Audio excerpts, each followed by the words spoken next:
Reporter ने पूछा कि अवध ओझा को ये वाली सीट क्यों दी गई, तो ये बता रहे थे कि ओझा सर ने अपनी इच्छा जाहिर की थी कि वह पटपड़गंज से लड़ना चाहते हैं, जबकि ऐसा कुछ नहीं है कि उन्होंने इच्छा जाहिर की और केजरीवाल जी ने हाँ कर दी। जुम्मा जुम्मा 4 दिन हुए हैं अवध सर को आए हुए, इतनी चलनी उनकी पार्टी में क्या इतनी चल पड़ी कि उन्होंने अरविंद केजरीवाल जी को बोला कि मुझे डिप्टी जो सीएम है उनकी सीट चाहिए, मैं वहां से इलेक्शन लड़ूंगा, और ये खुशी खुशी मान भी गए।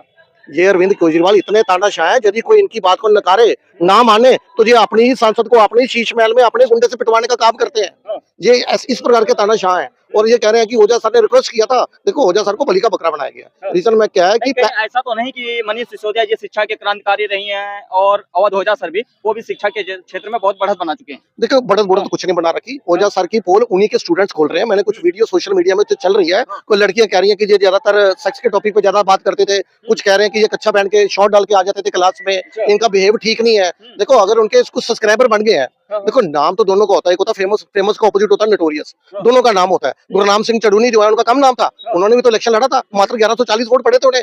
इनकी देखो अवध ओझा जो है वो इस सीट पे इनकी जमानत जब्त होगी। रीजन क्या है, देखो पटपड़गंज सीट पे कोई कार्य हुआ नहीं पिछले 10 साल में।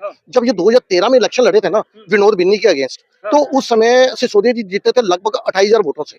दूसरी बार ये इलेक्शन लड़े थे, बीजेपी के कैंडिडेट थे नकुल भारद्वाज, सिसोदिया जो है उनसे लगभग 11,000 कुछ वोटों से जीते थे। पिछली विधानसभा की बात करूं 2020 की, तो ये लड़े थे रविंदर सिंह नेगी के अगेंस्ट, बड़ी मुश्किल से 3,000 के लगभग, कोई 3100 वोटों से ये जीते थे।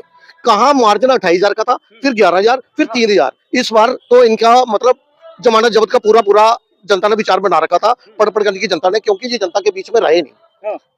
सिसोदिया जी ने ना तो कोई, अगर ये रहे होते, जब सिसोदिया जी जेल से छूटकर जब वापस आए, इन्होंने अपनी पद यात्रा शुरू की, तो पद यात्रा शुरू करनी चाहिए थी इनको अपनी विधानसभा क्षेत्र से, कि मैं लगभग 2 साल के बाद बाहर आया हूँ, मेरी विधानसभा क्षेत्र में लोगों में क्या क्या प्रॉब्लम है उनसे पूछनी चाहिए थी, क्या क्या समस्या है। लेकिन इनको मालूम था कि यदि इन्होंने अपनी विधानसभा क्षेत्र में यदि इन्होंने कदम रखा तो जनता में इतना रोष है कि जनता इनको सबक सिखाने वाली है। तो ये डर के कारण इन्होंने अपनी पद यात्रा जो है ये इन्होंने सौरभ भारद्वाज का जो ग्रेटर कैलाश एरिया है वहां से शुरू की थी, जबकि करनी क्या चाहिए थी अपने। देखो जब कोई जेल से छूट कर बाहर आया,